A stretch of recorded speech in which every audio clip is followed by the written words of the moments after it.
Hello, my name is Josh Alonzo, and I'm here to argue against the reliance of nuclear energy in the United States.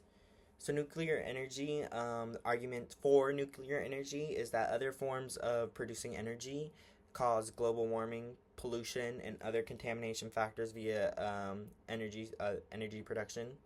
Um, it is true that nuclear power production doesn't emit any carbon dioxide in the air, but that's not to say it doesn't produce any waste products. The waste products produced by nuclear energy is radioactive, and that's highly inconvenient and expensive to properly and safely discard. Um, not only that, but every step in the nuclear power production process pollutes the environment in some way.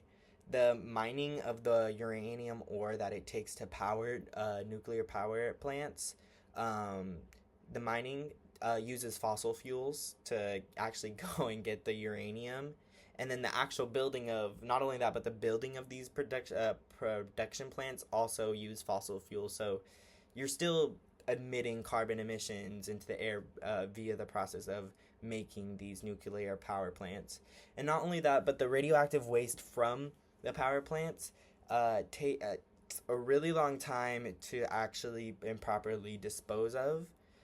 So it's all about radioactivity, and radioactivity goes away on its own, a half life, right? And the half life of uranium is 300,000 years. And according to Earth.org, since the 1950s, a stockpile of 250,000 tons of highly radioactive nuclear waste has been accumulated and distributed across the world, with 90,000 metric tons stored in the US alone. So it's not nuclear waste does have or nuclear power production does have like a waste product, and it's deadly. A second thing I want to bring up is the risky nature of nuclear power production plants and how we've seen it gone wrong in the past. So in the past, we've seen cases like, most famously, Chernobyl, the Fukushima Daiichi, I don't know if I'm pronouncing that right, and the 3 Mile Island show that problems in nuclear power production, though not often, affect the environment. Though not often, so they don't happen often, affect the environment way longer than any other. They affect the environment way longer than any other kind of pollution. So, according to the NEA website, it takes 10,000 years for nuclear waste, on average, to be safe.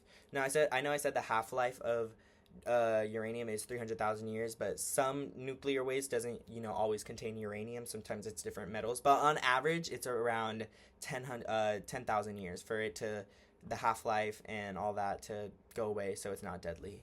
And according to an online article about the natural dissipation of carbon dioxide in the atmosphere, the first 10% goes away quickly, but not very much of it, and the second part goes on a scale to centuries to millennia, but that only gets 80% of it.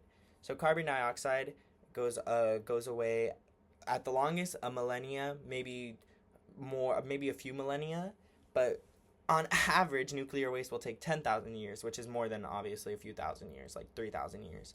Not only that, but oil spills, like the Deepwater Horizon event, or I think that's what it's called, the one where the oil rig exploded and went all the oil spilled in the Gulf of Mexico.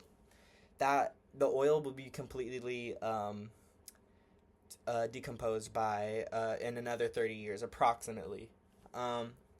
And that just goes to show that no other kind of waste product from a energy source will pollute the environment as long as nuclear energy. Not to mention when nuclear power plants have serious problems and seriously go wrong, like in cases like Chernobyl and 3 Mile Island in the U.S., it releases large amounts of radiation. So it's not just as normal as radioactive waste, right? It takes more years for it to be safe for humans to be there, right? And it affects miles of land, right? So it's like a whole area. It's not just a tiny little thing you can't step onto, right? It's miles of land that gets affected. And radiation is a silent killer. It's senseless to humans and most animals. You have to have some kind of machine to detect it. So I feel like that makes it deadlier than any other kind of pollution, because other kinds of pollution you can kind of feel. From personal experience, Bakersfield, California is it was where my hometown, and the air there is really bad. All the smog from LA gets trapped in the valley, and uh, I can totally tell the difference breathing the air from Washington and then breathing the air from Bakersfield. You can tell that the air is fresher.